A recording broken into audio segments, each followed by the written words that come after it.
네, 여러분 안녕하세요. 이 부동산 시장을 놓고 궁금한 것들이 참 많습니다. 이 상승 장인급가 아니면은 일시적 상승으로 마감하고 다시 하락장이 올까? 뭐 서울만 상승하는 거 아니냐? 지방은 어떤 모습이냐? 여러분들이 궁금해하시는 것들이 굉장히 많기 때문에 그 부분을 가지고 또 이 부동산 시장에 정말 오랫동안 리서처로서 활동해 오신 우리 소장님을 모셨습니다. 안녕하십니까? 네, 안녕하십니까. 너무나 잘 아시겠지만 네. 그래도 인사 한번 부탁드리겠습니다.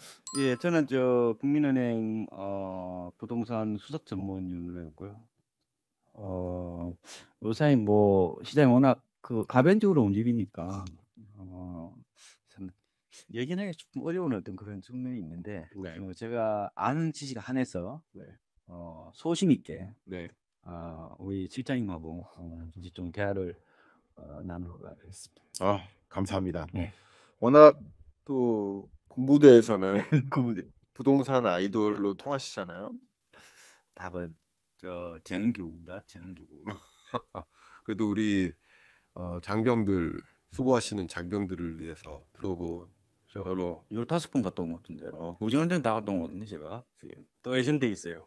그렇군요. 네, 좋은 정보 많이 전달해 주시고요. 네. 개인적으로 제 책 중에 하나가 정익남의 경제 읽어주는 남자 15분 이거를 듣까 그 책이 그 뭐죠? 그 책 군부대에서 필독서로 그래 그거 하는 거 그 이렇게 지정해 가지고 군부대 저기 배포하는 가보니 없던데. 있으니까 잘 보시겠습니다. 다음에 갈 때 꼭 제가 뭐, 제가, 그 표지도 북방석이요. 제가 한번 꼭 그 뭐지, 그 비치돼 있는지, 예. 사반장님이나 아니면 뭐 군단장님, 어, 아니면 뭐, 그 간부분들, 예, 설정 꼭 하게, 비치돼 있는지 확인해서 사진 찍어서 제가. 알겠습니다. 빛이 안 돼 있으면 지적 한번 해내겠습니다. 꼭 하도록 하겠습니다. 그럼 이 조책을, 예. 아는 동감입니다. 자, 이제 본격적으로 부동산 시장을 논해 보도록 하겠습니다. 큰 질문 한번 드려볼게요. 지금 24년 하반기 네. 부동산 시장 어떤 모습이라고 생각하십니까? 아까 가변적이다라는 표현을 하셨는데 어떤 모습입니까? 그러니까 이제 이게 일시적 상승이냐, 혹은 안전이냐, 아니면은 뭐 추세적 뭐 상승이냐. 네. 이거는 약간 저는 흔히 말하는 입전문가들의 담론이라고. 네. 그거보다는 지금은 큰 추세를 보면은 고점을 아직 돌파를 못했거든요. 네. 고점을 향한 회복 과정으로 보는 게 좀 낫지 않을까 이렇게 보고 있습니다. 서울이 지금 아파트 시거래가로 고점이 2021년 10월이잖아요. 네. 그때 대비해서 87.1% 정도. 이게 이제 6월 기준입니다. 이 가장 업데이트된 6월이 있고 동남권이 한 91.3% 정도. 전국적으로 보면은 85.7% 정도. 지금 아직까지 좀 더 올라야 될 텐데 아마 랜드마크 아파트 단지나 예. 아니면은 이 평균 가격이나 중위 가격은 아마 전고점을 돌파하는 데가 많을 겁니다. 네. 근데 중위 가격은 씨 아파트 비싼 게 확 들어버리면은 이게 쭉 올라가. 네. 그래서 막 가격 지수로 보는 게 좀 더 낫지 않을까. 그게 좀 더 바닥에 있는 지표가 실거래 지표니까요. 그래서 저는 아직도 좀 회복 과정에 있다. 뭐 이렇게 지금 진단을 하고 있습니다. 좋습니다. 어쨌든 가격이 21년 말에 정점을 찍었었고 네. 그 정점 가격 대비 고점 가격 대비 22년, 23년 조정됐다가 네, 맞습니다. 그리고 그 고점을 향해 오고 있는 과정이다라는 뜻이죠. 예, 그렇죠. 예, 오고 있는 과정이다. 그러면 이제 여기까지는 말씀하신 게 그 지금 22, 23, 24년 동안의 네. 부동산 시장을 우리 수석님께서 해석해 주신 거예요. 네, 맞죠. 그리고 그 통계에 근거해서 말씀해 주셨기 때문에 그냥 팩트에 해당되는 것을 이제 기술해 주신 거라고 생각합니다. 맞습니다. 예. 리뷰한 거고요. 근데 이 회복되는 국면인데 이 회복되는 국면이 고점을 통과해서 올라갈 것인가 아니면 고점을 통과해서 올라가지 못하고 계속 그 고점 밑에 있을 것인가 이게 일종의 그 어떨 것인가에 대한 질문이 전망이잖아요. 물론 뭐 전망에 대한 의견을 안 주셔도 좋지만 그냥 의견, 그냥 우리 이 시장에서 정통한 전문가로서 수십 년 동안 이 시장을 들여다보신 분으로서 갖고 계신 이럴 것이다라는 의견이 있으실 수 있잖아요. 어떤 의견? 정고점을 당연히 돌파하죠. 정고점을 당연히 돌파한다. 물가가 뭐 결국 오르고 경제가 네. 성장하고 소득이 늘어나면은 당연히 집값이 그에 반영해서 올라가는 거고요. 네. 다만 이제 최근에 이제 정부 그 이른바 대출 문턱 높이기가 서울 수도권 같은 지역에서는 이 집값이 비싸기 때문에 네. 오히려 금리 인하보다 더 파워풀하다는 그런 보고서들이 많습니다. 그렇군요. 그래서 저는 아마도 단기적으로 보면은 8월이 조금은 정점에 가깝다고 보고요. 그렇지만 아마 9월 넘어가면은 갑자기 푹 빠지지는 않을 겁니다. 근데 네. 조금은 숨고르기 가능성을 좀 두고 보고요. 근데 이제 많은 사람들이 그러면 작년처럼 될 거냐 이런 얘기를 많이 하지 않습니까? 23년처럼. 그렇죠. 네. 23년이 이제 실거래가로 보면 9월이 정점이죠. 네. 그죠? 실제로는 8월에 거래량이 좀 가장 많았습니다. 예. 거래 상투라고도 표현하는데 7월 거래량이 많아요. 그래서 약간 좀 거래량이 좀 약간 많이 올라간 상황에서 거래가 터지면은 별로 좋은 징조는 아니라고. 그러니까 저는 23년 보거든요. 장이 어쨌든 하락장이었다가 음. 중반기 이후에 상승장으로 바뀌었다가 다시 하락장으로 왔었죠. 나왔습니다. 그러니까 약보합장인 거죠. 네, 맞습니다. 예, 하락이라기보다는 약보합장. 네. 그러니까 약보합장이 지속되다가 24년 상반기까지 하반기부터 이제 강보합장으로 바뀐 거라고 보고 있거든요. 네. 예, 그러니까 그런 모습인데 어쨌든 23년에 일시적 상승이 있었다가 다시 하락으로 바뀌었는데 그런 모습이 올 수도 있다라는 의견이. 그 정도까지 장기 그 정도까지는 아니지만 안 봅니다. 왜냐하면은 그러면은 작년하고 그러면 지금하고 뭐가 다르냐라고 봤을 때 이제 대출 옥죄기를 할까요? 예. 대출 문턱 높이기는 좀 비슷해요. 그래서 작년 우리가 9월 27일 날 그 특례보금자리론 그 일반형을 판매 중단했죠. 네. 50년 장기 모기지도 어떻게 보면 더 이상 이제 판매하지 않겠다. 그게 일부 영향을 좀 미쳤거든요. 네. 근데 이제 금융시장을 둘러본다면은 작년 10월에 미국 그 10년물 국채가 약간 장중이긴 하지만 5%를 돌파했죠. 그게 이제 저는 채권 시장의 약간은 경색이나 발작 같은 거로 보거든요. 우리나라의 집값을 보통 금융 변수를 네 가지로 얘기할 때 네. 흔히 말하는 M1 협의통화, M2 광의통화, 미국 기준금리 혹은 뭐 이런 시장금리 해당되겠죠. 그 다음에 이제 가계대출을 보거든요. 네 가지 정도를 보는데, 근데 지금 대출 규제 쪽은 작년하고 좀 비슷한데 지금 오히려 금리를 올리는 게 아니라 그죠? 네. 낮출 가능성이 높잖아요. 지금 뭐 10년물 미국 10년물이 지금 3.7 정도 되던데요. 3.8 됐다고 왔다 갔다 하던데 그런 측면에서 본다면은 작년처럼 작년 10월부터 생각보다 좀 많이 빠졌어요. 실거래가를 보면은 작년 10월부터 연말까지는 3% 정도 빠졌거든요. 서울이. 네. 근데 그 정도까지는 심한 조정은 안 받을 거로 보이고 다만 좀 완만한 어떤 그런 일단은 숨고르기 정도 일단은 좀 지켜보고 있습니다. 너무 좋습니다. 네, 네. 제가 보통 이제 기업에 강의 갔다가 이제 뭐 부동산 전망이 이제 뭐 강의의 핵심은 아니지만 부동산 부문에 대한 강의가 들어갑니다. 네. 경제 전망을 많이 할 때, 하시잖아요. 그렇죠? 네, 네. 실물 경제도 전망하고 뭐 수출입이나 다 합니다만 부동산 시장에 대한 판단도 의견을 좀 드려요. 그때 제가 종종 사용하는 방법이 예를 들어 이런 책이 있잖아요. 책 한 분 나오시라고 해요. 실제. 그래서 한번 위에서 눌러봐 주세요. 실례지만 지금 한번 위에서 눌러봐 주세요.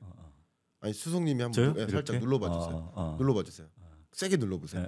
자, 세게 누르는데 왜 안 떨어지죠? 그렇죠. 펀더멘탈이 올라오니까 그렇지. 그러니까 경제가 좋아지니까 올라가는 거죠. 제가 드리고자 하는 얘기는 이 책 들고 있던 책이 가격이라고 친다면 그 가격은 하나의 요소에 의해 정해지지 않는다. 맞습니다. 수많은 상방 압력과 수많은 하방 압력이 동시에 주고받다가 상방 압력이 더 크면, 그러니까 상방 요인들이 더 많아지면 상승하는 것이고 하방 요인들이 좀 더 강하거나 많아지면 조정되는 것이.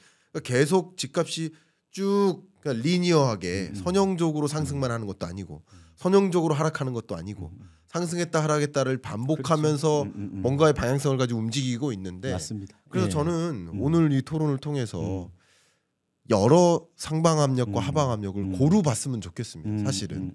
그래서 저는 토론이 필요하다고 네, 생각하는 예. 그런 사람입니다. 근데 얼마 전에 제 라이브를 하다가요. 한 분이 질문을 주셨어요. 그래요? 부동산 시장 지금 서울 집값 이게 정상입니까? 라는 질문을 주셨어요. 그럼 제 질문 한번 드려보도록 하겠습니다. 지금의 이 집값이 정상입니까? 어떻게 생각하십니까? 집 없는 사람 입장에서는 미친 거죠. 미쳤다.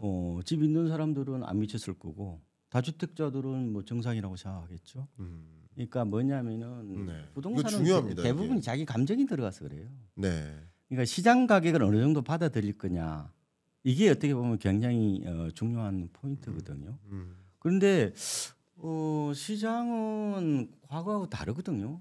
고지능화되어 가지고 나보다 똑똑할 수가 있어요.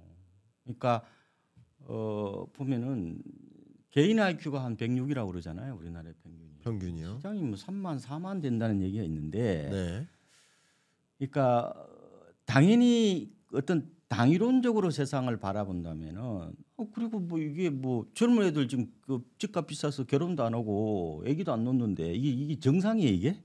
정상이 아니잖아요. 정상인 가격은 아니라고 볼 수 다 있는 미친 가격이죠. 그런데 네, 미친 가격이다. 근데 중요한 것은 시장에서 가격이라는 것은 우리 이제 김 실장님이 저보다 그것도 잘하십니다. 아닙니다. 이 기본적으로 이제 수요와 공급에서 결정이 되는 거지 않습니까? 예. 시장은 돈 있는 사람이 들어와서 물건 거래하는 데예요. 네.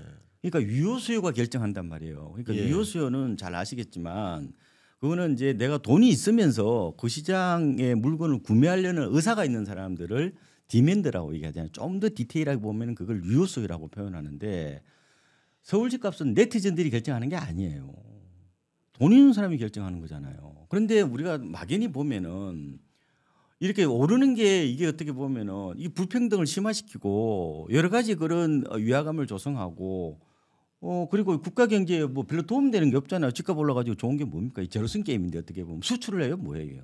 그러니까 그런 당위론적으로 세상을 바라보게 되면은 그거는 아마 집값이 비싸고 미치지 않은 적이 아마 저는 조선시대 이후에 없었을 걸요 아마. 조선시대에도 한양에서 집 마련하기 어려웠어요. 네.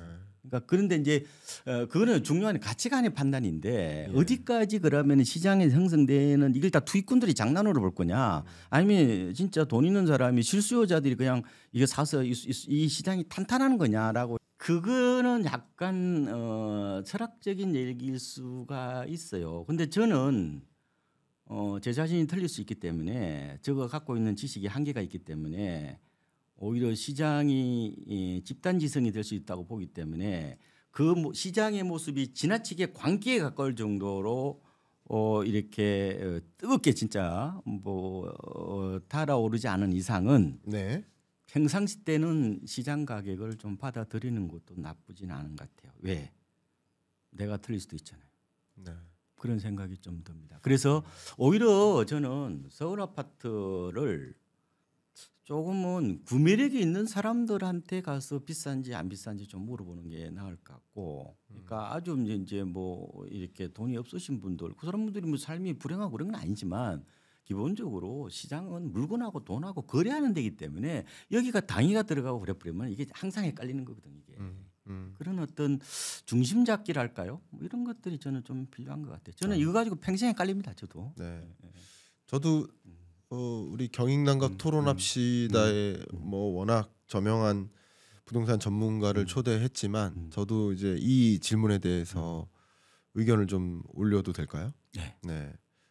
그러니까 물론 저 굉장히 많이 공감하는 말씀들을 해주셨는데 물론 부동산 가격, 집값 지금 정상입니까? 라는 이 질문을 하고 정상이 아닙니다라고 화를 내고 하는 것은 멋있을 수 있어요. 그렇죠.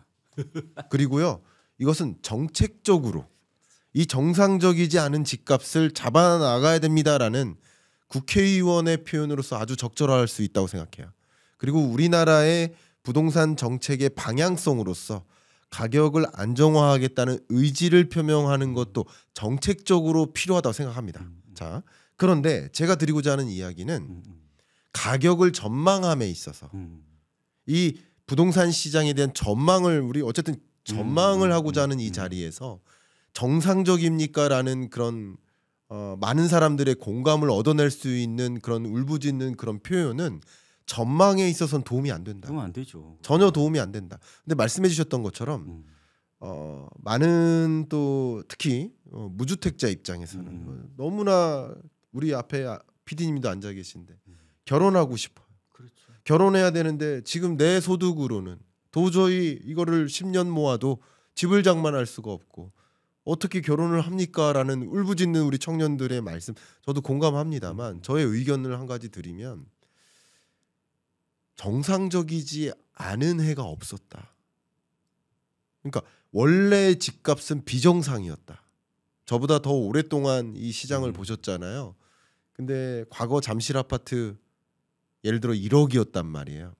그러면 1억이었을 때 그 가격을 정상적으로 봤을까요? 그때는 안 비싸다고 그랬지. 그죠? 그때는 그렇게 안 비싸. 근데 1억이었다가 예를 들어서 5억으로 올라가는 동안에 그 5억이라는 잠실 아파트 가격은 비정상이라고 생각했겠죠. 그렇죠. 그죠? 안 산 사람들은 다 비정상인데. 예. 근데 그 5억에서 또 10억으로 올라가는 동안 어떻게 1억짜리 아파트가 10억이 되냐? 비정상이다라고 또 했을 것이고 맞습니다. 또 10억이던 잠실 아파트가 15억이 되는 동안 어떻게 1억짜리가 15억이 되느냐 비정상적이라고 했을 거고 그 15억짜리가 20억이 되고 지금 25억이 되고 30억이 되는 과정 동안 비정상이라고 표현하는 것은 그 시장을 판단하는데 오히려 도움이 안 된다. 저는 솔직히 그런 의견을 제가 갖고 김 있습니다. 실장님 여러 가지 시장 분석이나 또 이런 뭐 여러 가지 전망 이런 게 네. 제가 오히려 부끄러울 정도로 정확하게 뭐 장님도 잘 맞추시고 오히려 제가 따라다녀야 될 것 같은데 아닙니다. 그 점은 참 제가 좀 배워야 될 것 같고요. 근데 이제 제가 항상 이게 균형추 얘기를 많이 하거든요. 균형추. 그러니까 이게 이제 여러 설문조사 같은 걸 해보면요, 상승기 때는 3주택자가 적중합니다.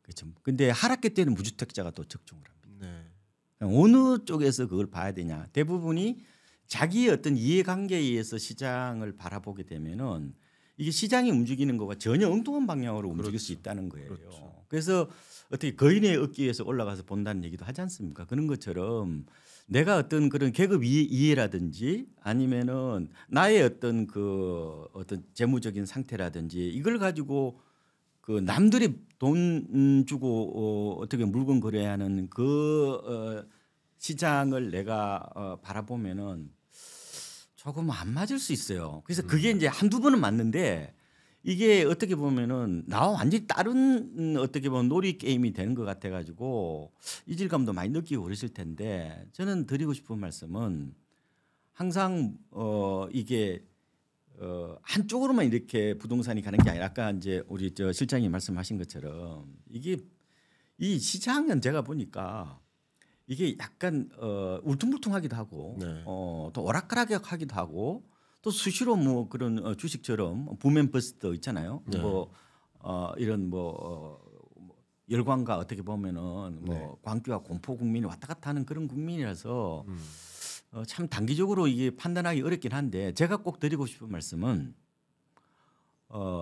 집하고 부동산은 다른 거예요.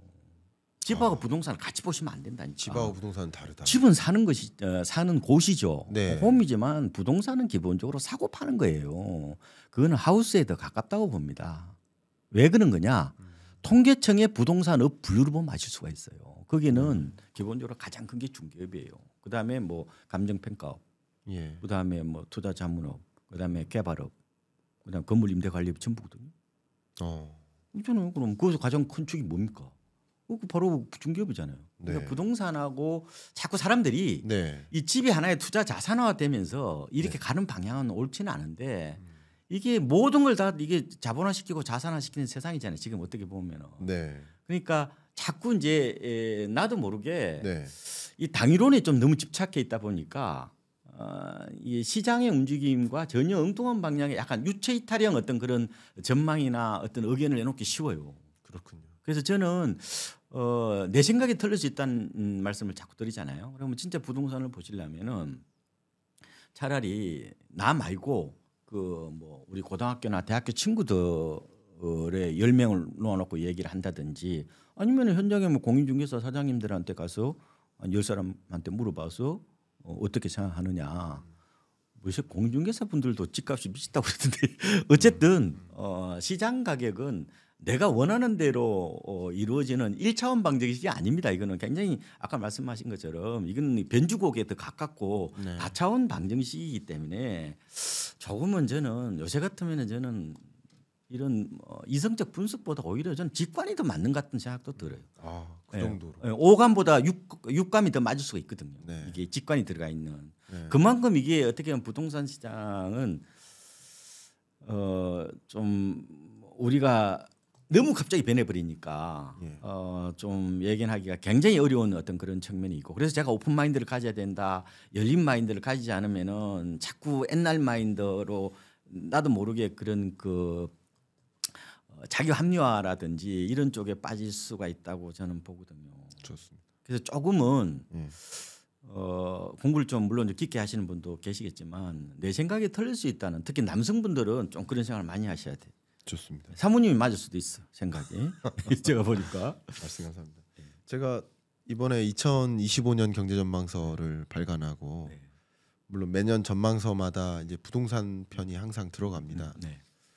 그 부동산 편에 시작하는 그 문장을 이렇게 했거든요. 네. 잠깐 읽어봐도 네, 될까요? 좋습니다. 집이라는 한 글자에 5천만의 관심이 집중되고 있다. 사실 그 관심은 집이 아니라 집값이다. 그렇죠. 집값은 평범한 서민의 전 재산이기 때문이다.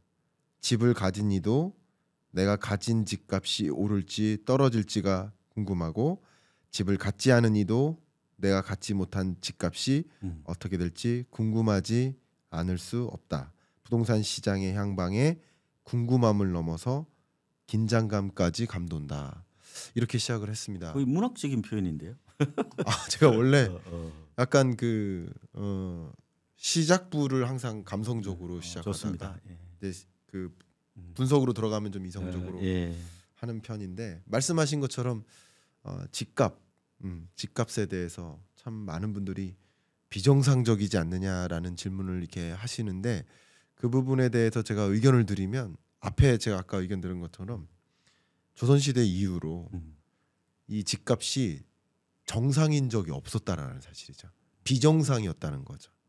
그리고 앞으로도 비정상일 거라고 가정하는 게 오히려 전망하시는 데는 좋지 않을까. 근데 제가 아까 의견 드린 대로 정책 의사결정자, 입법 관계자, 이런 뭐 우리 정책을 고민하는 정책 자문가 이런 분들은 그런 방향성을 가지고 정책을 고민하고 구사하는 게 적절할 수 있지만 그건 정책 의사결정자이고 이렇게 시장을 전망하기에는 원래 비정상적이었던 부동산 시장이 그냥 앞으로도 비정상일 가능성이 있겠다. 앞으로는 갑자기 정상적인 시장으로 올 거라고 기대하는 것이 오히려 전망하는데 더 어려움을 주는 게 아닐까 하는 생각을 정상이라는 게 참 찾기 어렵고요. 그러니까 우리가 이제 일반적으로는 네. 부동산은 이제 물가에 대한 보상행위라고도 표현합니다. 그래서 이제 물가만큼 안정적으로 올라가는 게 가장 좋죠. 근데 이제 부동산이 최근 들어서 이제 투자 상품화되면서 이게 변동성이 커져버렸어요. 네. 이게 특히 아파트는 거의 금융 상품에 가깝기 때문에 이게 롤러코스터 타는 것 같거든요. 어지럽죠. 이게 기본적으로 투기 상품화되는 어떤 그런 하나의 후유증이라고 보면 되는데 예.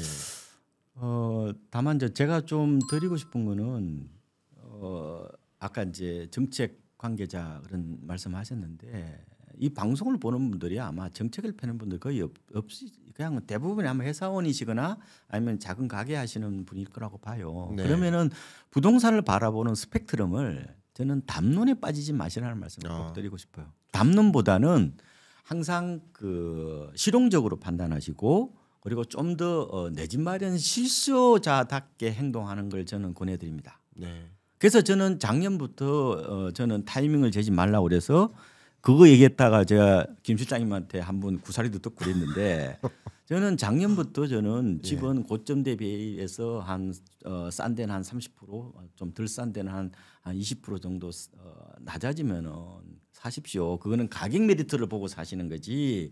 전망은 잘 안 맞습니다라고 말씀을 올렸고 작년 이렇게 집값이 갑자기 뛸 때 어떻게 알았어요? 아무도 예측 못했거든요. 그러니까 가장 중요한 건 실수요자 마인드는 싸게 사는 마인드거든요.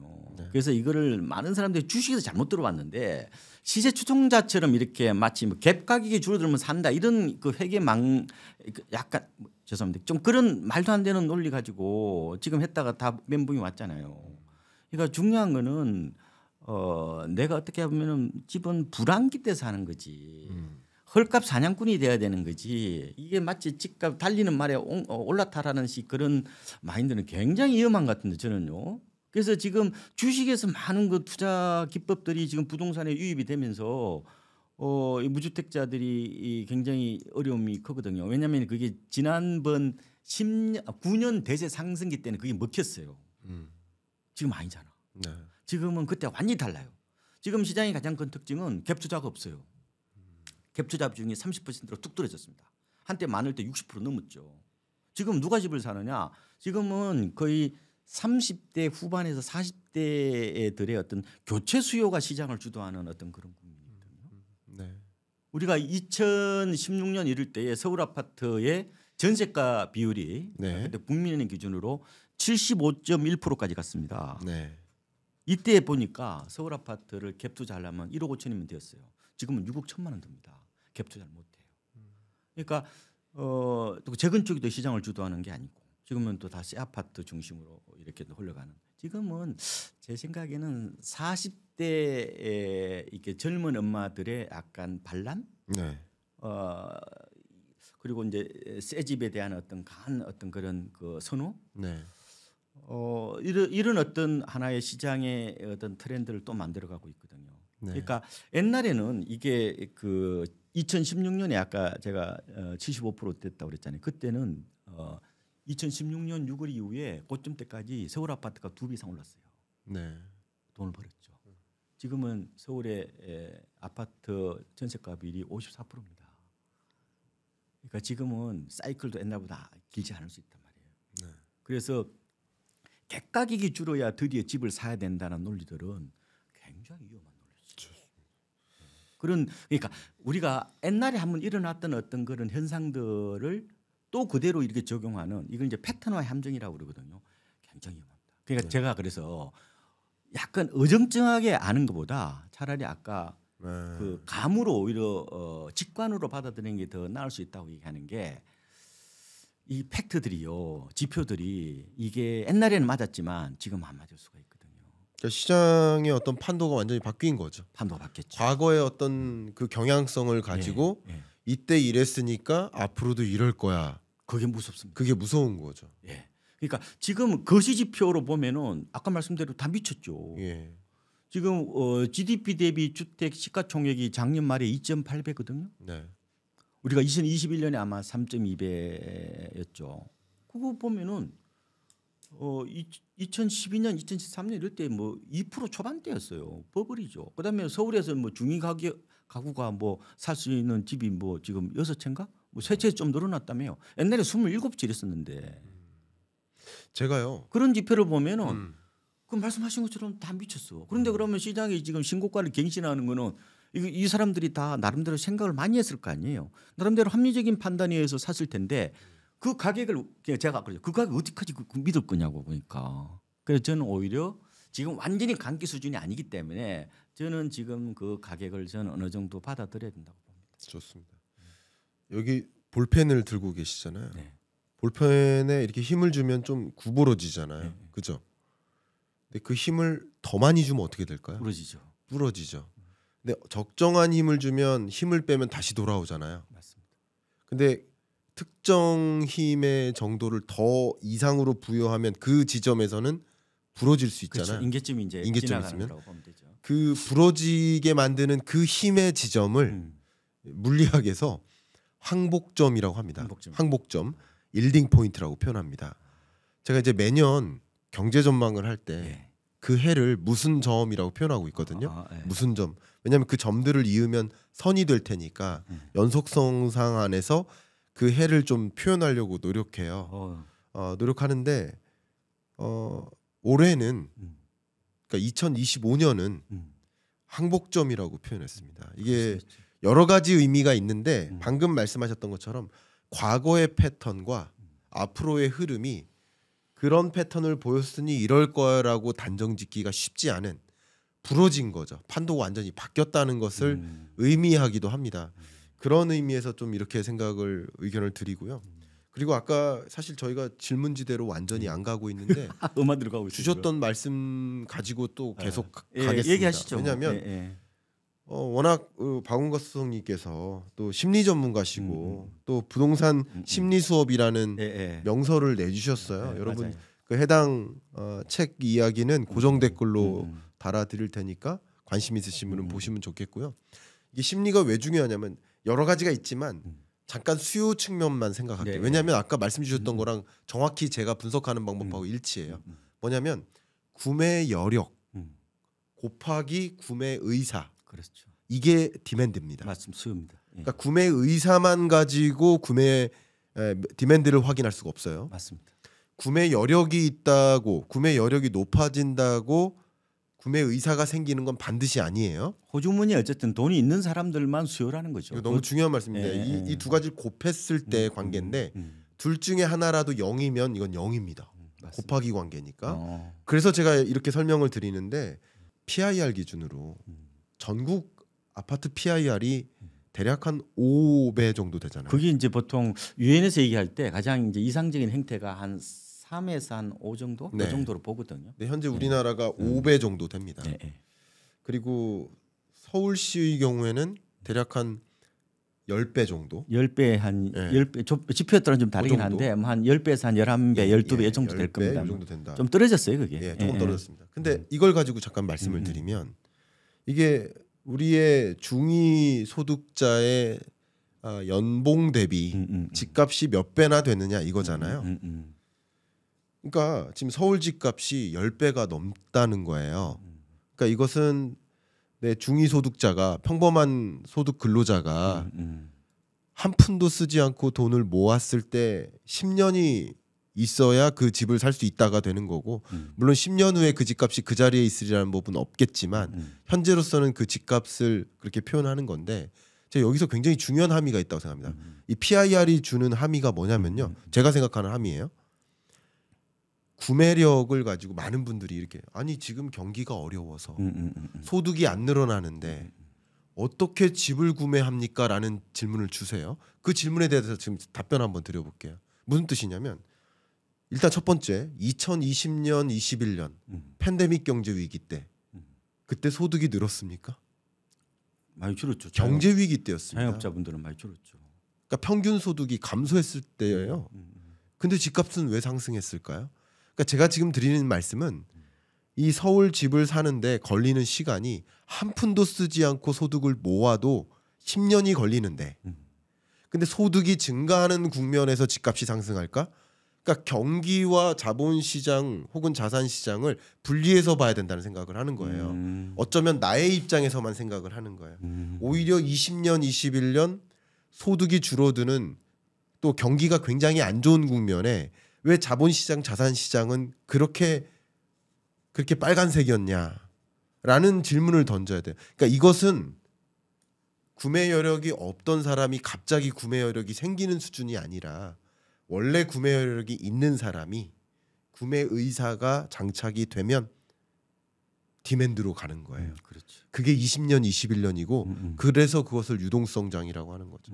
저는 그렇게 봅니다. 예. 혹시 저는 진짜 맞는 말씀인데요. 네. 그러니까 우리가 이제 부동산 시장 사이클을 보통 볼 때 두 가지로 봅니다. 네. 하나는 이제 실물경이 이제 순환론으로 보는 거 있죠. 네. 그러니까 당연히 공장을 돌려가지고 근로자들이 호주머니에 돈이 많아야 집을 살 거 아니냐. 그렇죠. 그래서 대부분이 부동산이 뭐 주식이 먼저 가고 뭐 실물이 그다음에 그죠? 네. 그다음에 맨 마지막에 그 움직인다는 후행한다는 이 논리가 바로 이 이른바 이게 실물경기 순환론입니다. 네. 그런데 화폐경기 순환론도 있거든요. 맞아요. 아까 말씀. 맞아요. 그러니까 오히려 경기가 안 좋잖아요. 예. 근데 오히려 그러면 경기를 살리기 위해서 그러면 금리를 낮춰버려. 그럼 그 돈들이 호주머니 더 어디로 가냐? 거기다 투자 수요로 갚버리면 집값이 올라간다는 뭐 그런 경우도 그렇죠. 있거든요. 그래서 지금은 과거보다 저는 실물경기 순환론보다 오히려 화폐경기 순환론이 좀 더 초점을 둬야 되지 않느냐 이렇게 봅니다. 왜냐하면은 이게 판도가 바뀐 거예요. 예예 그 판도가 바뀐 건데 투자 상품화돼서 그런 겁니다. 맞아요. 그러니까 물론 이제 지방 같은 데들은 당연히 뭐 지역 경기, 조선 경기 좋으면 막 거제도 집값 올라가는 거하고 비슷한 건데 거기는 대부분 실수요고요. 근데 서울은 투자 수요가 강하다고 보면 될 것 같고요. 작년에 서울 아파트를 외지인들이 경기, 인천, 지방 분들이 무려 25%를 샀습니다.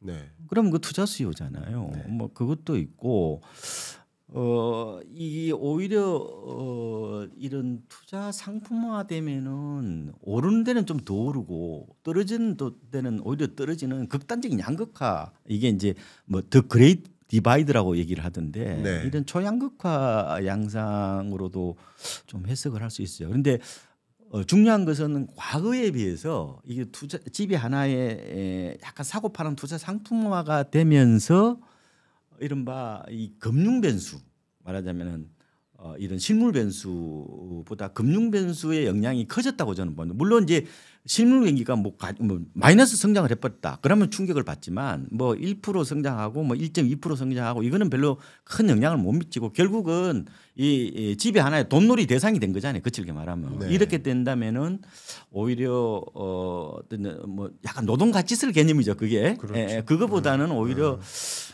약간 어떤 자본 어떤 가치라든지 뭐 이런 뭐 자산 포트폴리오라는 이런 시각에서 좀 봐야 지금 서울 아파트가 아마 해석이 될 텐데요. 네. 저는 그런 생각도 해보고 있습니다. 너무 좋습니다. 예, 예. 그럼 이제 다음 질문으로 가는데 이제 네. 말씀은 주셨던 그 말씀에 피드백을 드리고 다음 네, 질문 네 가도록 그렇게 하시죠. 예. 너무 좋은 표현이셨는데요. 저는 상당히 많이 공감합니다. 심지어 한번 돌아가 보면 20년, 21년은 그러니까 경기가 좋은 게 아니라 이 금리 인하와 유동성 공급으로 그렇죠. 유동성 장세가 나타났던 거고요. 그렇죠. 22년, 23년은 이른바 긴축의 시대가 오고 금리를 대대적으로 인상하는 그런 국면에 소위 유동성이 은행으로 쏠렸던 거예요. 맞습니다. 고금리 상황에 그래서 뭐 물론 뭐 유튜브니까 말씀드릴 수 있겠지만 많은 시중은행들이 막 이자 장사했다라는 지적을 많이 받았죠. 네. 우리 서민들 너무 힘든데 22, 23 너무나 힘든데 은행들은 이자 장사하지 않느냐라고 이렇게 지적을 받을 만큼 돈이 그만큼 은행으로 이동했었던 거라고 저는 생각합니다. 그러니까 시장에선 돈이 나왔으니까 집값이나 주가가 빠졌던 거고요. 그러니까 유동성 장세로 다 설명을 할 수 있을 것 같고 그게 결국 돈의 이동이에요. 심지어 박원갑 수석님께서 말씀 주셨던 거제도 사례, 거제도나 그밖에 지방조차도 저는 실수요자가 많아졌고 거기 소득이 늘어나니까 집값이 올라갔다라고 보지 않고요. 거기에 실물 경제가 살아나고 일자리가 많아지면서 더 많은 거주 수요가 생기는 과정에서 더 많은 유동성이 거제시에 유입됐다라고 그럴 수도 보는 있죠. 사람이에요. 예, 맞습니다. 그러니까 예. 집값이 올랐다라고 예, 생각을 예, 하는 그러니까 예. 수요로 보는 거예요. 돈의 이동을 가지고. 그래서 저는 이제 수석님의 말씀에 대해서 그렇게 평가나 제 피드백을 드리고요. 네. 이제 금리로 좀 가도록 하겠습니다. 네. 많은 분들이 갖고 계신 질문이 네. 네. 금리 인하 이후의 경제입니다. 일단은 뭐 이거는 뭐 너무나 예측일 수도 있으니까 미국의 금리 인하 이후에 한국은행은 언제쯤 혹시 금리 인하할 것으로 혹시 생각해 보신 적 있으신지? 저희들이 뭐 하우스뷰가 있는데 한 연말 정도 보고 있습니다. 연말 정도에? 지금 한 3.5%죠. 네. 3.25 정도로 보고 있고요. 네. 내년 말을 한 2.75 정도로 그렇게 보고 보시고. 있더라고요. 조금 뭐 그거는 뭐 왔다 갔다 하지만 그럼요. 추세는 아마 예.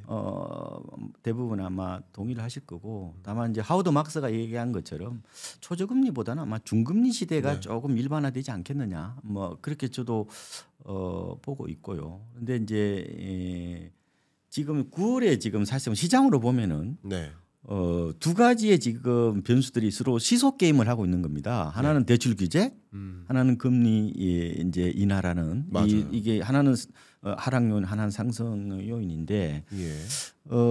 저는 이렇게 생각합니다. 서울 아파트는 이미 금리 인하가 저는 선반영됐다고 봅니다. 네. 기대치가. 그렇군요. 왜 그러느냐? 일단은 대출 금리가 한때 주담대 보면은 2%로 떨어졌고 신고가를 이미 갱신한 곳들이 많다고 본다면요. 네.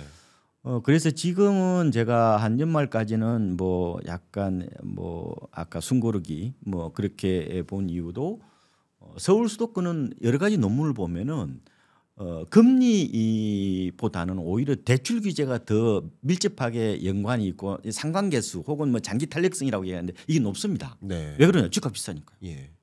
그래서 정부 앞에 이기는 시장은 없다. 특히 단기적으로는. 장기적으로는 당연히 시장이 정부를 이기겠지만, 근데 지방은요 오히려 이런 놈들 많거든요. 오히려 대출 규제보다 오히려 기준금리 인하 효과가 더 크다. 왠 집값이 싸니까요. 네. 그래서 지금 보면은 저는 이렇게 봅니다. 그러니까 서울 수도권은 좀 덜 오른데 네. 지금 서울보다 경기 인천이 덜 올랐거든요. 네. 특히 인천 쪽이 좀 덜 올랐습니다. 그래서 올 들어서 인천이 경기보다는 상승률이 좀 높습니다. 네. 물은 아래로 흐르죠. 예. 투자자들 아래로 흐른다 이렇게 보면 되고 최근에 아마 8월 거래량이 경기진 쪽으로 많습니다. 서울은 약간 주춤하는 양상인데 그래서 본다면은 수도권 전체를 보면은 아마 약간 뭐 강보합 정도로 일단 보는데 서울 쪽은 이미 많이 고점을 갱신했기 때문에 좀 매수자들이 부담을 느끼거든요. 그러면 조금 주춤할 수 있겠죠. 그렇죠? 그래서 약간은 지금은 좀 올 가을은 좀 쉬어가는 장세 가능성이 좀 있지 않을까 저는 이렇게 예상을 해보고 좋습니다. 그러면 제가 추가적인 질문을 드리도록 하겠습니다. 우리나라의 통화정책 방향 결정 회의는 10월과 11월 두 번 남았습니다. 10월에 금리 인하를 한다 하더라도 11월에 연거푸하긴 어려울 거라고 생각이 됩니다. 예, 그거는 거의 어렵다고 생각이 되고 10월에 안 하고 11월에 할 가능성도 있겠죠. 그러나 여러 가지 정황을 보면 뭐 그걸 설명드리려면 시간이 많이 걸리니까 저의 의견은 어쨌든 10월입니다. 아, 10월입니까? 네, 저의 의견은 그럴 수도 저의 있겠죠. 의견은 10월이고요. 뭐 제가 뭐가 맞다는 걸 주장하는 게 아니라 아니 미국이 진짜 뭐 0.5% 포인트로 확 낮춰버리면은 네. 충분히 좀 가능성이 있을 것 같은데요. 미국이 0.5까지 갈 거라고 생각하지 않지만 예를 들면 캐나다가 미국보다 먼저 금리를 인하합니다. 유로존이 먼저 미국보다 금리 그렇죠. 인하합니다. 스위스, 스웨덴, 영국 먼저 금리 인하합니다. 그러니까 그 먼저 금리 인하한다는 의미는 우리나라가 먼저 해야 된다는 뜻이 아니라 그만큼 자국의 경제 여건을 고려해서 금리를 결정할 텐데 물론 부동산 시장이나 가계부채 증가세를 고려해서 금리 인하가 쉽지는 않겠지만 그러나 우리나라 내수 경제의 펀더멘탈이 너무나 부진한 상태이기 때문에 그래서 금리 인하의 필요성을 조금 더 강조하지 않을까 생각합니다. 근데 뭐 그건 그렇게 중요한 건 아니고요. 그럼 10월이든 11월이든 한 번 한다는 것이 KB국민은행의 하우스 뷰고 저도 이제 10월이니까 그게 큰 차이는 없는 것 같아요. 맞아요. 10월, 11월 어쨌든 한 번 인하합니다. 그리고 우리나라가 생각하는 중립금리는 대략 한 2% 정도 되는 것 같습니다. 지금요? 예, 저의 판단이에요. 2%? 중립금리를 그 정도로 계산하고 있다라는 겁니다. 그러면 이제 3.5에서 2를 향해 당장 내년이 아니라 내후년까지 매우 천천히 인하할 것으로 보고 있습니다. 그게 통화 정책의 일반적인 메커니즘이니까 다른 어떤 변수가 등장하지 않는 한 그럴 거라고 봅니다. 그러면 이제 질문을 드립니다. 금리 인하는 집값의 상승 요인입니까? 하락 요인입니까? 질문드리겠습니다.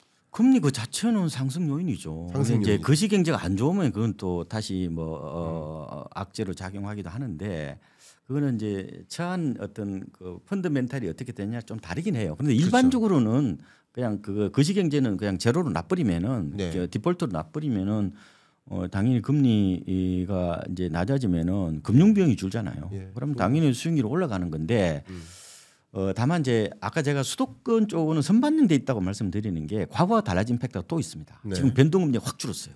예, 예. 고정금리가 더 많이 늘어났습니다. 네네. 지금 7월 달에 보면요. 우리나라의 주담대 가운데 고정금리 비중이 잔액 기준은 64%입니다. 네. 신규는 96%예요. 예. 그러니까 우리가 이제 그 제가 통계 조사한 걸 쭉 봤는데 제가 한국은행 출입 기자잖아요. 옛날에 네. 제가 그때 우리가 2013년에 잔액 기준으로 고정금리가 얼마 정도는 21%밖에 안 됐다고. 네, 네. 지금 그보다 한 3배 정도 올라간 예. 거죠. 그러니까 금리가 낮아지더라도 조금은 이게 뭐 시차라든지 조금 거리를 두는 어떤 그런 측면이 있기 때문에 저는 대출 규제가 훨씬 더 강력하다 저는 이렇게 말씀을 드리는 거죠. 예. 그리고 또 하나 보는 게 아까 지금 지방은 오히려 지금 별로 오른 게 없잖아요. 그래서 아마 그거는 뭐 갑자기 막 오르지는 않겠죠. 좀 뭐 단비 정도로 보고 있고 지방이 실제로 6월에 아파트 실거래가를 보면은 올랐습니다. 0.07% 올랐고요. 7월 잠정 지수도 지금 실거래가 기준으로 보면 0.05%로 올랐습니다. 지방이 무조건 떨어지는 게 아니에요 지금. 그런데 지방이 제가 금리에 민감하다고 말씀드렸죠.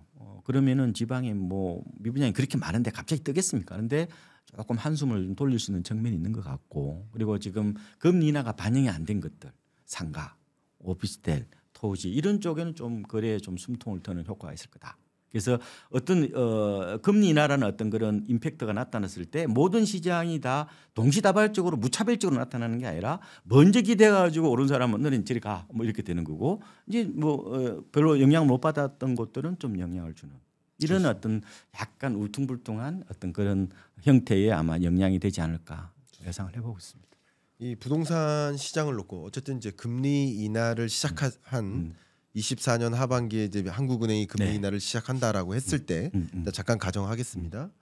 한다고 했을 때 금리 인하 이후의 부동산 시장은 어떤 모습일까? 네. 이런 질문을 이제 갖고 계세요. 근데 두 가지로 갈립니다. 현재로서는 뭐냐면 금리 인하를 하면 그게 첫 번째 금리 인하고 뭐 추가적인 금리 인하를 한다. 아까 말씀드렸던 것처럼 2% 정도의 중립 금리를 향해 천천히 금리를 인하해 나간다라고 봤을 때 그러면 첫 번째 금리 인하일 뿐이기 때문에 그것 때문에 덜컥 매수세로 연결되지 않는다라는 주장이 있고요. 왜냐하면 금리가 또 떨어질 것으로 기대하고 있는데 왜 앞부분에 금리를 인하했다고 매수세로 연결되느냐 하는 분도 계시고 두 번째 다른 분은 어쨌든 금리 인하되는 그 추세 속에 향후 자산 가치 상승을 생각할 수 있기 때문에 지금 금리가 다 인하된 게 아니다 하더라도 특히 이제 예를 들면 변동금리 대출을 중심으로 매수세로 연결될 수 있다라고 보시는 분도 계십니다. 그건 후자로 보셔야지. 후자로 보시는 거죠. 그러니까 그거는 이제 이런 거죠. 이게 아까 말씀하신 그 임계점이라든지 네. 어떤 그 트리거 포인트를 갖고 이제 전자를 얘기하시는 거죠. 앞으로도 낮아질 테니까 지금 왜 대출을 내? 맞아요. 그런데 그게 아니고 구매를 그렇게 안 하죠. 미래 집값이 올라갈 것인지 안 할 것인지를 보고 의사결정을 하는 거죠. 내가 실수요자라면은 그러니까 옛날에 우리가 60년대 70년대 홈이라면 당연히 미루겠지만 지금 투자 상품이 됐는데 기본적으로 미래의 어떤 그런 가치 상승을 예상한다면은 집은 미리 땡겨서 사죠. 지금 좀 서둘러서 좀 집 사는 바람에 지금 급등한 어떤 그런 거라고 보면 될 것 같고요. 그런데 아마 그 금리 인하가 효과가 아마 지속적으로 발휘가 되려면은 실장님 말씀하신 것처럼 아마 펀더멘탈 거시경제 부분이 받쳐줘야 될 겁니다. 그렇죠. 그러니까 금리가 굉장히 중요하긴 하죠. 예. 모든 자산의 뭐 중력이라고도 하는데 그래도 그게 행동으로 실수요자들의 행동에 옮기려면은 아니 뭐 내 회사에서 잘리지 않아야 되지 무조건 뭐 회사 내일 모레 잘리는데 집 사는 그런 분이 어디 있어요. 그렇죠. 그러니까 여러 가지 그런 전제 조건들이 맞춰져서 뭐 가격이나 거래량으로 나타난다 이렇게 보시면 될 것 같습니다. 좋습니다. 워낙 수석님께서 네. KB국민은행에서 네. 오셨기 때문에 수석님 특히 이제 금융권에 계시니까 금리와 부동산 시장 간의 관계를 좀 규명을 하는데 질문 드렸고 저도 이제 그 양론이 있는데 수석님 입장하고 거의 똑같습니다.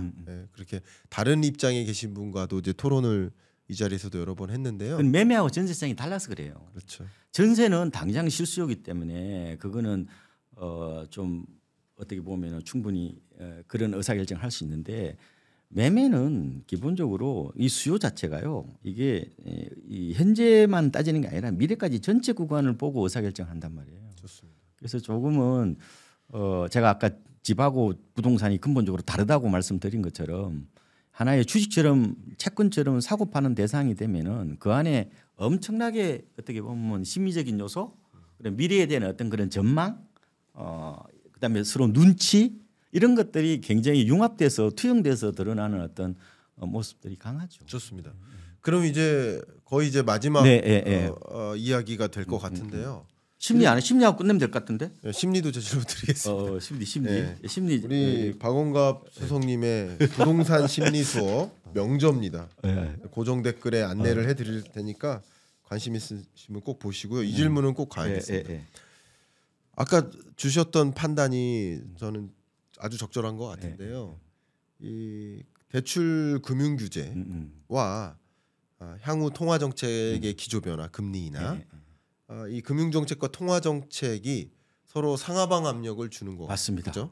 서로 상하방 압력을 주면서 어쨌든 지금은 상승장인데 여기서의 상하방 압력이 뭐가 더 세느냐에 따라서 하락장으로 전환될지 아니면 그 상승 여력이 좀 주춤해질지가 결정될 수 있을 것 맞습니다. 같아요. 예. 자, 근데 여기서 수석님께서의 표현이 또 워낙 또 금융권에 계시니까 대출 규제가 금리 인하보다 더 강력하다. 수도권하고 서울에서는 강력한 더 거로 강력하다. 그런 논문들을 제가 예. 주말에 4개를 봤어요. 예, 좋습니다. 그 이상하게 그렇게 나오더라고요. 예. 그래서 아무래도 이 대출 규제는 수요 자체를 원천적으로 봉쇄해버리는 효과가 있기 때문에 좀 더 강한 것 같고 금리는 약간 우호적인 환경 같은 것 같아요. 네. 그러니까 이제 약간 금리가 낮다는 것은 유동성이 많이 풀린 거죠, 그죠? 좋습니다. 그런데 이런 거 봐요. 수영장 있잖아요. 물이 꽉 찼어요. 근데 그건 너무 추워. 네. 그럼 수영할 사람 있어요? 없어요. 그거 비슷한 거죠. 그러니까 금리에 인하는 유동성의 공급이라고 보면은 수영장을 꽉 채우는 건데 온도를 엄청나게 춥게 뿌리면은 그게 대출 규제다. 그 비유에 대해서 제가 네. 이렇게 말씀드려 볼게요. 그러니까 수영장에 물이 꽉 차 있어요. 수영하기 좋은 온도에 예를 들어서 그냥 미지근한 그런 물입니다. 근데 그 금리 인하는 그 수영하기 좋은 물의 온도를 조성해 주는 거예요. 계속 수영하고 쉽게 만들어 주는. 근데 이제 대출 규제는 거기에 찬물을 집어넣는 물을 차갑게 하는 거죠. 찬물에 그러니까 그걸 수영장에서 나오게 쿨다운 시키는 거지. 다만 그 찬물을 집어 넣어도 그 거대한 수영장에 양동이로 2개를 넣으면 아무 효과가 없거든요. 근데 예를 들어서 수영장 물의 반 정도만큼을 대출 규제라는 찬물을 넣는다면 그것은 수영장을 빠져나오게 하죠. 제가 무슨 말씀드리는 거냐면 그 각각의 효과를 가감해 보고 싶은 거예요. 무슨 말이냐면요. 가산금리를 적용하는 거잖아요. 그렇죠. 스트레스 DSR의 기본적인 골자가 가산금리를 적용하니까 결과적으로 금리의 레벨을 높게 만들면서 내가 대출 받을 수 있는 한도가 줄어드는 줄어드는 거죠. 근데 금리가 지금처럼 유지된다는 가정하에서 지금처럼 금리가 유지된다는 가정에서는 스트레스 DSR을 적용하는 과정에서 총 대출 한도가 줄어드는 게 맞아요. 맞아요. 근데 여기서 금리의 레벨이 떨어지는 과정, 가산금리 문제가 아니라 시장금리 자체가 떨어지는 과정에서 가산금리가 올라간다 하더라도 무슨 말이냐면 베이스가 낮아진다는 대출 거죠. 규제라는 그 차가운 물을 양동이로 수영장에 붓는다 하더라도 동시에 따뜻한 물을 붓는 거예요. 금리 하락이라는 시중금리 하락이라는. 그래서 대출 한도 면에서 큰 변화가 없을 수 있다. 그게 이제 말하자면은 심리하고 이제 맞물려 있는 예. 거예요. 그러니까 그 어떤 정보를 이제 내가 접하잖아요. 때로는 그게 신호가 되기도 하고 잡음이 되는 건데 과연 그 정보를 받으려는 그 수용자들이 그걸 어떻게 해석하냐는 거예요. 맞아요. 그 수용자의 태도가 그게 어떻게 보면은 구매로 이어지기도 하고 아니면 간망으로 돌아서기도 하는 건데 제 생각에는 정부 입장에서는 지금 이게 집값이 너무 올라버리면 민심도 안 좋아요. 그래서 아마 이게 시장에 그 노는 사람들 있잖아요. 네. 수영장이 너무 뭐 이렇게 많이 몰리면은 그 시장과 호흡을 한다고 얘기를 하는데 시장과 아마 이렇게 흐름을 보면서 찬물을 더 집어넣든지 네. 아니면 안 집어넣든지 그렇게 좀 할 가능성이 있다고 보는 거예요. 그래서 제가 하반기에 오히려 금리 변수보다 저는 정책 변수를 좀 높게 보는 거예요. 하반기 동안만. 그렇습니다. 내년 이후에는 또 달라지는데 일단은 단기적으로는 저는 조금 거기다 무게를 두고 있다는 좋습니다. 말씀입니다. 예. 좋은 의견이시고요. 예. 뭐 최근에 이제 뭐 국토부가 아니라 금융위죠.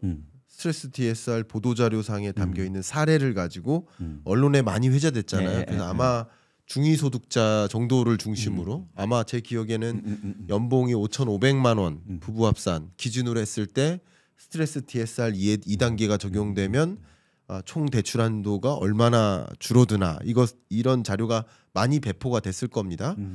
근데 그 대출 한도가 줄어드는 효과가 있죠. 근데 금리가 유지된다는 전제에서.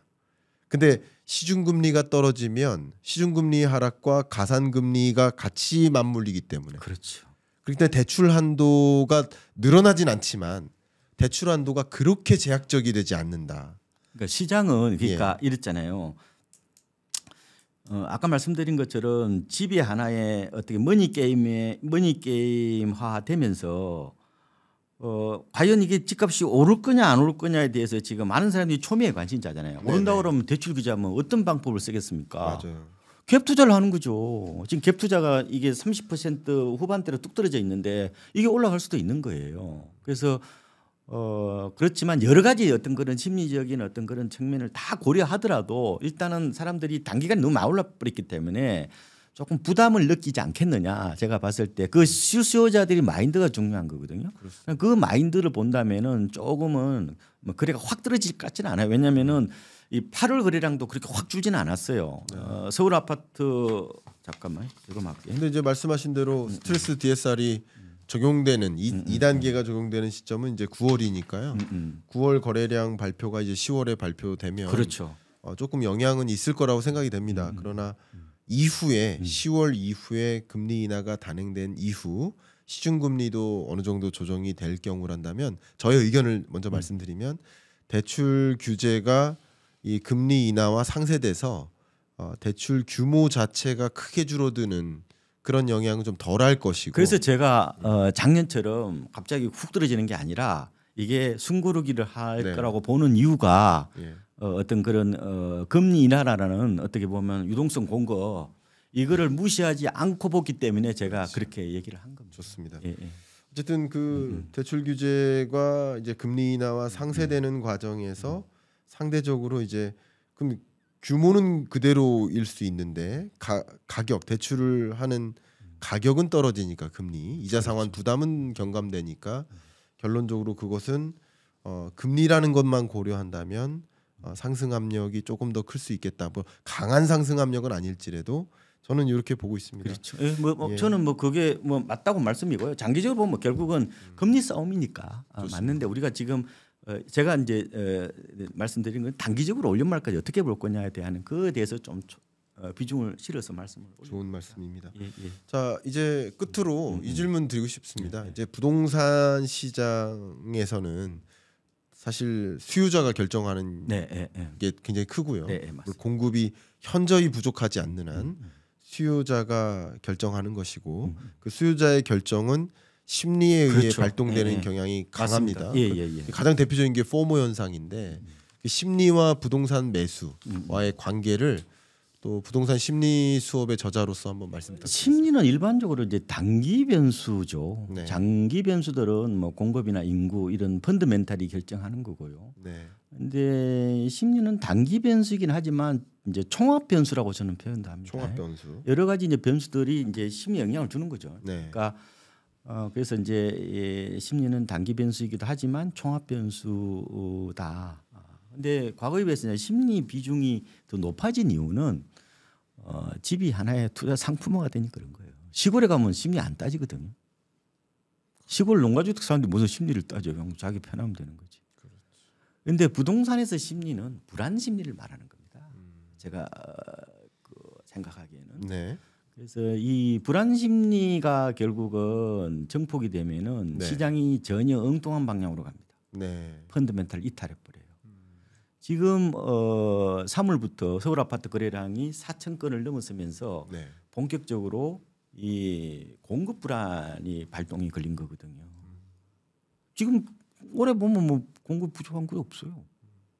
내년, 내후년 공급이 부족할 것이라는 이런 생각들이 이른바 모바일을 통해서 이게 집단적으로 확산이 되면서 하나의 거대한 아마 어젠다가 돼버렸다고 봐요. 그게 결국은 이 심리하고도 맞물려 있다 이렇게 보는 건데, 근데 이제 그 아까 포모 말씀하셨잖아요. 네. 그래서 이제 그거로 이제 결론을 내면 될 것 같은데, 요새 MZ 세대들은 기본적으로 SNS에 굉장히 의존을 많이 하죠. 네. 그러다 보니까 계속해서 이제 흔히말 인스타그램 같은 걸 통해서 끊임없이 이제 자기 자신하고 비교해요. 그거는 가장 인생의 하이라이트만 찍어가지고 올리는데 그 인생의 전부인 것처럼 이제 보는 거죠. 최근에 보니까 조나단 하이트인가 그분이 불안 세대라는 책을 보니까 예. 요새 세대 여성들이 특히 우울증이 많다네요. SNS 보는 사람. 저도 SNS 보면 우울증에 왜 이렇게 잘생긴 사람 많아 이렇게. 나만 못난 것 같아. 가장 두드러진 특징이 포모 증후군이에요. 그래서 이게 이제 과거에 비해서 정보 전달 매체가 이게 SNS로 바뀌다 보니까 지금은 두드러진 게 집단 사고, 생각이 다 비슷해. 그리고 군집 행동, 허딩 비헤이브가 많거든요. 네. 그게 뭐냐? 어떻게 보면은 포모거든요. 2021년에 전국적으로 103만 건의 그 주택이 거래될 때 그 30대들이 전부 다 연끌로 산 거잖아요. 친구가 사니까. 왜? 친구가 사면은 나 안 사면 나만 뒤떨어진 것 같은 거야. 네. 이 포모 증후군이 가장 두드러진 특징인데, 저는 30대 분들, 40대 분들 꼭 드리고 싶은 말씀은 친구가 아파트 사러 가면은 이미 상투일 가능성이 높다는 거예요. 단기 고점일 가능성이 높다는 거예요. 그러니까 이게 이제 정보가 없을 때는 군집 행동이 이게 뭐 나올 수도 있거든요. 내 음식점 뭐 어디 맛집인지도 모르는데 시골 가면은 줄 서 있으면은 그거 가면 맛있는 거 아니에요? 일반적으로 네. 정보가 없을 때는. 그렇긴 하지만 이 자산 시장에서의 어떤 떼짓기 군집 행동은 이게 광길 가능성이 굉장히 항상 높아요. 이 과열 가능성이 높기 때문에 친구들이 집 샀다고 이렇게 과시하고 이게 디지털 입소문이라고 그러거든요. 네. 이런 것들은 진짜 조심해야 돼요. 좀 더 냉정해야 되고, 친구들이 집 안 살 때 왜 작년에 왜 안 샀어요? 작년에 샀어야지. 그러니까 조금은 역발상인지는 모르겠지만 너무 사람들이 이른바 그 집단 사고와 군집 행동이 이 어떻게 보면 일상화되어 있는 지금의 어떤 포노 사피엔스 세상에서는 조금은 거리두기 하는 것도 지혜로운 방법이 아닌가, 저는 이런 생각 해봅니다. 네. 아마 이 의견을 벗삼아서 여러분이 부동산 시장에서 이루어지는 여러 현상들을 좀 바로 이해하고 또 여러분 스스로 어떤 의사결정을 내려야 될지 좀 생각하시는데 도움이 되셨으면 좋겠습니다. 얼마 전에 수석님하고 이제 단톡방에서 이런 글을 저한테 공유해 주셨어요. 예. 그 부동산 가격이 단체 톡방에서 결정된다. 그렇죠. 라는 글을 단체 톡방에 공유해 주셨어요. 그러니까 예, 그 말씀만 해주시고 마무리하시면 어떨까요? 요새는 이제 단톡방이라고 얘기를 하죠. 그만큼 모든 게 이제 광속이다. 네. 이름 비슷해. 그쵸. 예, 광속인데 요새는 이런 얘기도 하거든요. 네. 예, 분석하는 순간 구버전이 되는 겁니다. 그러니까 제가 자꾸 담론에 빠지지 마시고 네. 현장에 가서 답을 찾는 게 더 나을 수가 있는 것 같고, 너무 분석으로 하려고 그러지 마시고 저는 오히려 직관이 더 맞을 수가 있겠다. 직관이 물론 이게 틀릴 때도 있긴 하지만 어차피 큰 흐름으로 보면은 지금처럼 이게 다이나믹하게 움직이는 이런 세상에서는 과거 통계로 갖다 붙이면은 잘 안 맞습니다.